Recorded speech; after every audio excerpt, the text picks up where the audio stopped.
মৃত ব্যক্তিরা কিভাবে বুঝতে পারে যে সে মারা গিয়েছে? একজন মৃত ব্যক্তি কিন্তু প্রথমে বুঝতে পারে না যে সে মারা গিয়েছে।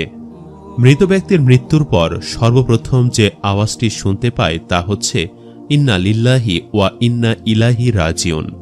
শুরুতে মৃত ব্যক্তি বুঝতে পারে না যে সে মারা গিয়েছে। সে মনে করে যে সে হয়তো স্বপ্ন দেখছে। সে দেখে তার আত্মীয় স্বজন, পরিবারের লোকেরা তার কাছে। সে দেখে তাকে গোসল করানো হচ্ছে, তার জানাজা পড়ানো হচ্ছে, তাকে কবরে নামানো হচ্ছে। এরপর যখন তার দেহের ওপরে বাঁশের কঞ্চি আর মাটির স্তর পড়তে থাকে, তখন তার স্বপ্ন ভঙ্গ হয়। সে তখন উপলব্ধি করে যে সে সত্যিই মারা গেছে। তখন সে চিৎকার করতে চায়, কিন্তু তার চিৎকার কেউ শুনতে পায় না। যখন তাকে দাফন করে সবাই তাকে একা কবরে রেখে ফিরে যায়, তখন আল্লাহ তাআলা তার আত্মাকে পুনরায় তার দেহে ফিরিয়ে দেন আর সে জেগে ওঠে। প্রথমে সে খুশি হয় এবং কৃতজ্ঞতা জানায় যে মহান প্রভু তাকে যা দেখিয়েছিলেন তা কেবলমাত্র একটি স্বপ্ন ছিল, আর এখন সে ঘুম থেকে জেগে উঠেছে।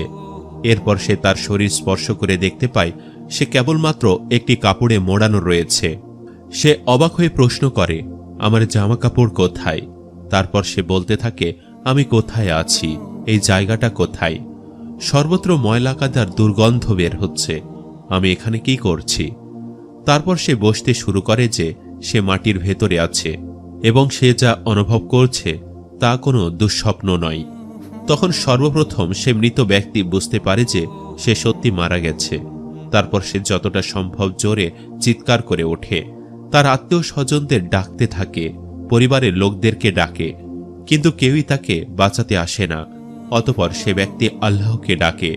সে বুঝতে পারে এই মুহূর্তে আল্লাহ রাব্বুল আলামিন তার একমাত্র ভরসা এবং আল্লাহর কাছে কান্নাকাটি শুরু করে, ক্ষমা প্রার্থনা শুরু করে। সে বলতে থাকে, হে আল্লাহ, আমাকে ক্ষমা করো, হে আল্লাহ, আমাকে ক্ষমা করো। যদি সে একজন নেককার বান্দা হয়, তাহলে তখন তার কাছে হাস্যোজ্জ্বল মুখে দুজন ফেরেশতা আসে।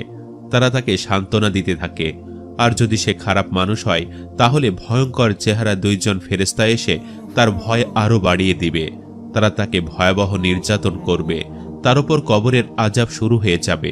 কবরের আযাব সম্পর্কে হাদিস থেকে জানা যায়, কাফের, মুনাফিক ও পাপিষ্ঠ ব্যক্তিদের যখন কবরে জিজ্ঞাসা করা হবে, ওই ব্যক্তির ব্যাপারে তুমি কি জানো?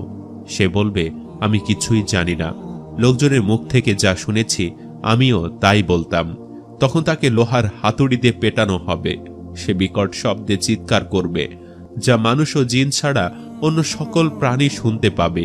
বুখারী শরীফ।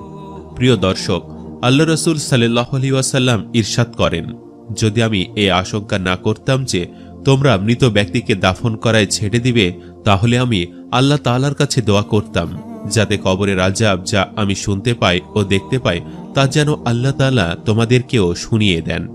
প্রত্যেকটি মানুষই যেন কবরের সেই আওয়াজ শুনতে পায়। সহিহ মুসলিম।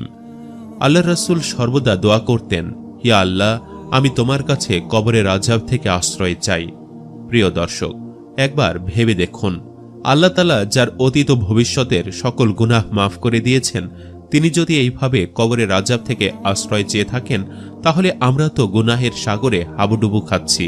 আল্লাহ তাআলার কাছে দোয়া করি, আল্লাহ তাআলা যেন আমাদের সকলের, মা, বাবা, স্ত্রী, সন্তান এবং আমাদের পরিবারের সমস্ত লোকদের গুনাহ মাফ করে দেন।